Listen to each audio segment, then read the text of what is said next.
I can't handle the controversy anymore. Then people are saying like, Alex, why didn't you list my favorite trailer tire brand? It's like, listen, Doug, this isn't about you, okay? I love tires, an uncomfortable amount.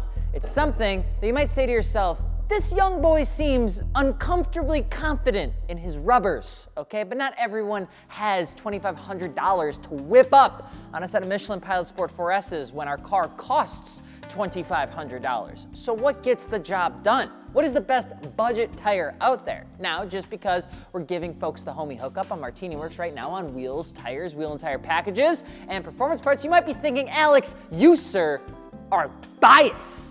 Calm yourself, okay? Number one, I'm a frugal man about everything else in my life. I've used the same backpack since college, and I hate wasting money just for the sake of a brand name. Trust me, I just despise that, okay? There's no number two. I just want people to mod their car the right way. And in the age of 2025, where everything is AI-powered dead internet theory garbage, I am here to reflect the light against my forehead into the forest of education on the Kirkland signature beef hot dogs of Costco, which is also known as having a good budget tire for your build. So we're boiling this down into a couple different groups: summer, all season, winter, and of course, ultra high performance, super sick, coolie, trick flip sticky tires.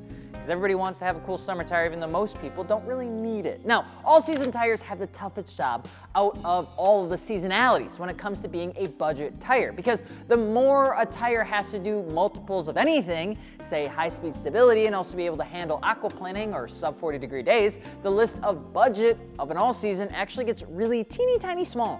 So, a great start here would be jumping over into the Japanese brand of the Yokohama Avid Touring S. It's one of the most consistent, just drive kind of tires that's usually under 130 bucks a pop in the United States. It has a 620 treadwear, AB temp, and they've got some good construction. They got something called a triplex tread compound for longer tread life, silent shoulder for it's nice and quiet, tapered rain channels, and cross traction sipes for wet and winter grip, plus a 65,000 mile warranty. Do not use this in the wintertime though. You might be saying, Alex, are you reading from a brochure? No. If you say it again, I'm throwing the chancla, okay? You've also heard us talk about the General G-Max RS quite a bit, but that is not an all-season. The Ultimax RT45, though, is a pretty strong all-season that punches just a butt. I would almost argue like a nickel below Continental when it comes to wet weather and tread life.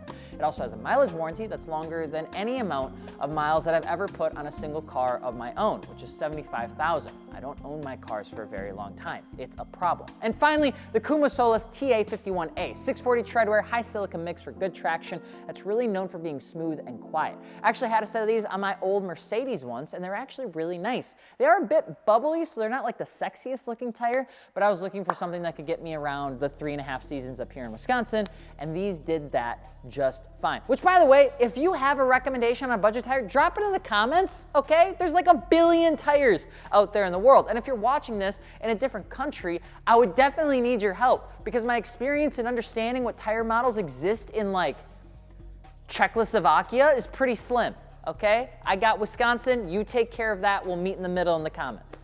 Moving on to the summer side, the fun side, the take your shirt off and look at yourself and say, I should have gone to the gym 3 months ago side. One tire that really impressed me when we had our 2022 Toyota GR86 had to be the Nexen Enfera SU1. It's a budget summer tire with usable grip and doesn't chunk even if you find yourself swinging it sideways every once in a while. I really liked this tire. You can see that it's got a little bit more of a summer-oriented blend too, because it says it has a 300 treadwear design. It's also a directional tire pattern, and you get a reinforced outer shoulder block because of that for that mid-corner feedback through the steering wheel, which is that feeling you have but you can't really explain when you feel like you're glued in a corner when you're driving. Kind of feels like the first time you glued your fingers together for fun. You know, that feeling, that's the feeling of having a good shoulder block design. Now let me be clear, I have gotten a ton of flack for not including this tire more often in videos, and I'm tired of this slander.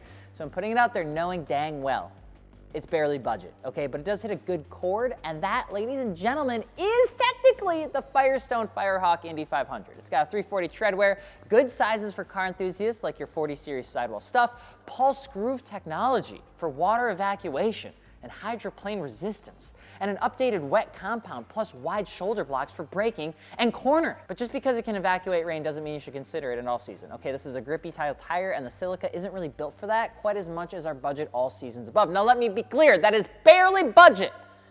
It's gonna be at the top of the list, okay? I wanna give a shout out to my boy, the Nitto Neogen, for holding it down as a weird-ass tire that can kind of do it all, including getting stretched out on literally every Volkswagen built since 2010. And another huge shout out to the Toyo Extenda HP2.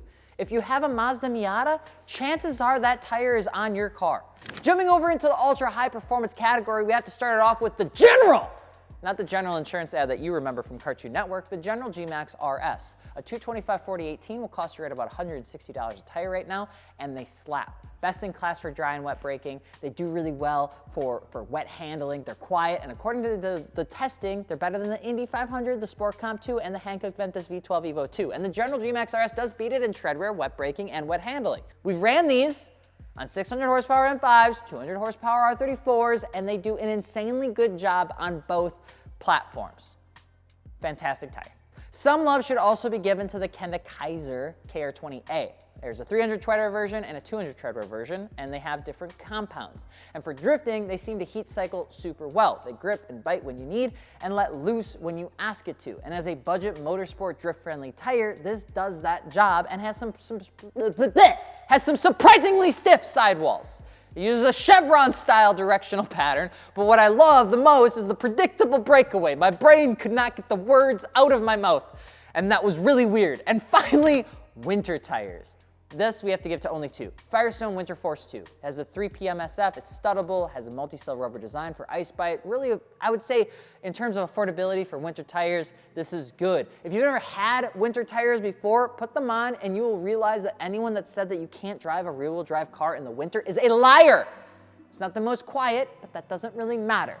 I would also give another winter tire shout out to the Nexen Windguard Ice Plus, a budget winter tire that actually grips ice decently thanks to the aggressive siping pattern. Same 3 PMSF rating, zigzag sipes with a low temp silica blend, works well for somebody who wants reliable winter traction without spending, unfortunately, Bridgestone Blizzak money. It works especially well on lighter cars like Civics, Corollas, and Elantras, where premium winter tires sometimes can feel a bit too soft. Now you might be saying, Alex, why didn't you name this random obscure winter tire I found on Amazon? Because we don't do that here, okay? We want you to have trust in the right tires, and we want to make sure that the tires we recommend are tires that we have a little bit of experience on. We also want to make sure that the tires that you're getting are from a place that we know where they were made well and actually had R&D and are taken care of and aren't going to blow out on you, because a lot of times with all the noise out there in the tire world, it can be really easy to just go find something that has all the same words that I said on a random tire you've never heard of and just blindly trust that that's just the way the world works. And I hate to tell you this, but they want your money, and it may not be a very good tire. So you guys have to let me know if you agree with this list. And of course, if you don't and you have another budget tire that you would recommend for our friends and family down in the comment section, be sure to do so. And if you're looking for tires, wheels, or wheel and tire packages, you want to get the homie hookup right now, you can do that over at martiniworks.com. We have exclusive deals that nobody else has. And we're only promoting the actual good stuff because quite honestly, there's a lot of blowout stuff, and honestly, those deals aren't very good. So we're only doing the good ones, especially on tires right now. You'll have to check it out over at martiniworks.com. I'm Alex, alex.martini with 2 underscores on Instagram, and we'll see you tomorrow.